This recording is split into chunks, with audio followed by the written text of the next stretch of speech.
ମୁଁ ସନ୍ତୋଷ କୁମାର ପଣ୍ଡା ଗୋପୀନାଥ ମନ୍ଦିର ମୁଖ୍ୟ ପୂଜକ।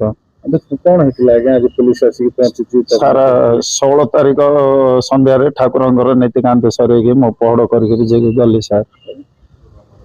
ସକାଳୁ ମୁଁ ଆସିଲା ବେଳକୁ ବାହାର ତାଲା କିଛି ହେଇନାହିଁ, ସେଇ ତାଲା କିଛି ହେଇନାହିଁ, ଏଇ ତାଲା ସବୁ ଯାକ ଭଙ୍ଗା ହେଇଛି। ଗୋପୀନାଥ ମନ୍ଦିର, ବାଙ୍କେଶ୍ୱର ମନ୍ଦିର, ତାପରେ ଆମର ରୋଷେଇ ଶାଳଟା ଭଙ୍ଗା ହେଇଛି। ତାପରେ ମୁଁ ଆଉ ଭିତରକୁ ନ ଯାଇକି ମୁଁ ଫୋନ୍ କଲି ଦେବତର ଅଫିସ, ମୋର ଉପର ଅଧିକାରୀଙ୍କୁ ଫୋନ୍ କଲି। ତାଙ୍କେ ଆସିଲା ପରେ ଏଫଆଇଆର ଥାନାରେ ରିପୋର୍ଟ କରାହେଲା, ଟାଉନ ଥାନାରେ।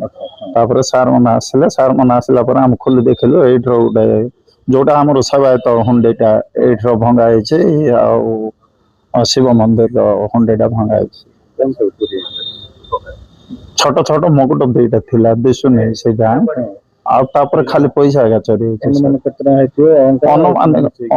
ଅନୁମାନିକ ସେଇ ରୂପାର ଇଏଟା ଗୋଟେ ମାନେ 400-500 ଟଙ୍କା ଖଣ୍ଡେ ହବ। ଆଉ ଟଙ୍କାଟା ସବୁଠୁ ଟୋଟାଲି 15,000 ଖଣ୍ଡ ହବ ବୋଲି ଆମର ଅନୁମାନିକ। ଜାଣିବା ଭିତରେ ଆଉ କେବେ ଚୋରି ହେଇଥିଲା? ମୁଁ ଜାଣିବା ଭିତରେ 2005 ମସିହାରେ ଥରେ ହେଇଥିଲା। ସେମିତି ଖାଲି ତାଲା ଫାଲା ଭାଙ୍ଗିଥିଲି, କିଛି କୌଣସି ଜିନିଷ ଯାଇ ନଥିଲା। ଦୀର୍ଘ ବର୍ଷ ପରେ? ହଁ, ଦୀର୍ଘ ବର୍ଷ ପରେ, ଦୀର୍ଘ 20-21 ବର୍ଷ ପରେ।